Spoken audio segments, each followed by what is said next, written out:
Olá, a gente já parou para pensar que cada pequena decisão nossa hoje pode ecoar por séculos? É sobre isso que a gente vai conversar. Sobre uma das leis mais fundamentais do universo, a lei de ação e reação. Vamos descobrir juntos como as nossas escolhas de agora estão literalmente escrevendo o nosso futuro. E a grande pergunta que fica é essa, né? Será que o que a gente faz hoje define mesmo nosso amanhã? A gente vai investigar um pouco como o passado, o presente e o futuro não são caixinhas separadas, mas sim elos de uma mesma corrente, todos conectados por essa lei que não falha. E para entender como essa lei funciona na prática, não tem nada melhor do que mergulhar em algumas histórias. Vamos analisar uns casos bem fascinantes que mostram o poder dessa lei, atravessando séculos e mais séculos. Primeiro, o básico. O que é a lei de causa e efeito? Bom, a ideia é simples. Toda ação gera uma reação. Só que aqui a gente está falando de algo que vai muito além da física. Significa que cada pensamento, cada palavra, cada atitude, seja boa ou má, cria uma onda que, inevitavelmente, volta para a origem. E olha, a ideia não é de punição, tá? É mais como um espelho. Um mecanismo perfeito de justiça e, principalmente, de aprendizado. Para começar, vamos conhecer a história da Laudemira. O caso dela é um exemplo muito forte de como as ações de um passado bem distante podem criar uma sombra imensa que alcança e influencia diretamente a nossa vida hoje. No momento em que a gente encontra a Laudemira, ela está passando por um sofrimento terrível. Um parto de altíssimo risco. Uma situação que, olhando de fora, poderia parecer só um problema médico, um azar. Mas a causa real, essa é muito mais profunda. Vem de um débito espiritual pesadíssimo. E essa linha do tempo aqui, ela conta a história toda. A origem do problema da Laudemira não está nessa vida. Começou há mais de 500 anos, lá no século XV. Na corte da rainha Joana II, ela usou a beleza, o poder, para cometer crimes. Chegou a causar a morte do próprio marido. A reação? Mais de um século de sofrimento em planos espirituais. E depois, 4 vidas seguidas de provações dificílimas. E hoje? Hoje a missão para ela se redimir é gigantesca. Ela precisa ser mãe de 5 das mesmas almas que foram cúmplices dela lá atrás. Essa citação resume tudo, né? Ela está algemada a provas difíceis, vigiada por inimigos que ela mesma criou. Fica muito claro que a causa do sofrimento dela não é algo externo, não é aleatório, é uma consequência direta das próprias escolhas do passado. Ela está simplesmente colhendo o que plantou séculos atrás. Mas olha só, essa lei não é só sobre pagar pelo passado, ela é também sobre construir o futuro. E é aí que entra o Silas, um personagem que mostra pra gente como podemos ativamente semear as causas que vão nos levar a um futuro melhor. A filosofia do Silas é de uma simplicidade que chega a ser genial. Ele se dedica a ajudar os outros, mas o ponto-chave é o porquê ele faz isso. Para criar causas benéficas para os serviços que virão.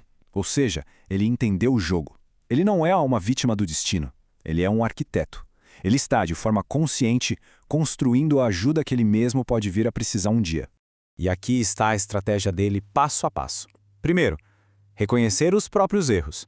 Segundo, ele faz mais do que a obrigação. Ele ajuda por vontade própria. E com isso, ele cria o que ele chama de sementeira de simpatia. E o objetivo final? Ele sabe que um dia também vai enfrentar dificuldades. Então, ajudando hoje, ele garante que lá na frente, braços amorosos vão estar lá para ele. É uma verdadeira aula de planejamento espiritual. Agora, vamos para o nosso caso mais complexo e talvez o mais poderoso de todos. A história de Antônio Olímpio mostra o que acontece quando o ciclo de ação e reação vira uma espiral de vingança e a força gigantesca que é necessária para quebrar esse ciclo: o perdão. A causa inicial de tudo é um crime terrível. Antônio Olímpio, por ganância, assassina os próprios irmãos, Clarindo e Leonel. A reação imediata, claro, é um ódio imenso. Por anos, os espíritos dos 2 irmãos vivem com um único objetivo: vingança. E com isso, eles criam um ciclo de dor que vai muito, muito além do crime original. E é aqui que o ciclo chega no seu auge e começa a virar. Depois que a vingança dele se concretiza com a morte de Alzira, a esposa de Antônio, o Leonel tem uma realização muito dolorosa. Ele percebe que o ódio não trouxe paz. Pelo contrário, só trouxe mais vazio e mais culpa. Esse lamento dele é o som do remorso, de quando a ficha cai, tarde demais, de que a vingança só gera mais escuridão. E essa cena, ela muda tudo. Alzira, a vítima, encontra aqueles que causaram sua morte. O que a gente esperaria? Ódio, né? a continuação do ciclo. Mas ela faz o impensável. Ela oferece amor. O que a gente vê aqui é a força mais poderosa do universo em ação, a única capaz de quebrar as correntes do ódio. E as palavras da Alzira são transformadoras. Ela não só perdoa, como ela se oferece para ser mãe deles numa vida futura, para ajudar eles a se reerguerem.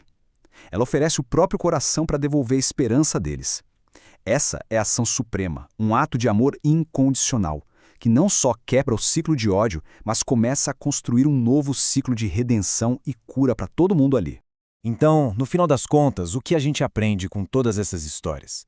A lição é sobre o poder que cada um tem de reconstruir o próprio destino. E o ponto crucial é este: a lei de causa e efeito não é uma sentença de prisão. Não se trata de uma punição cega.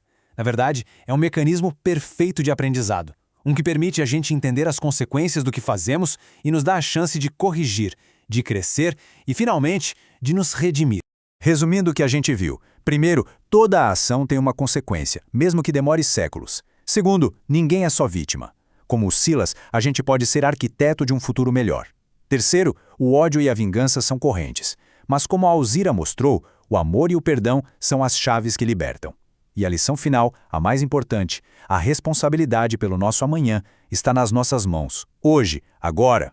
E para a gente fechar, fica essa reflexão. Se o futuro é só a reação inevitável do que a gente faz agora, a pergunta mais importante que podemos nos fazer é: que tipo de causa estamos escolhendo criar exatamente neste momento?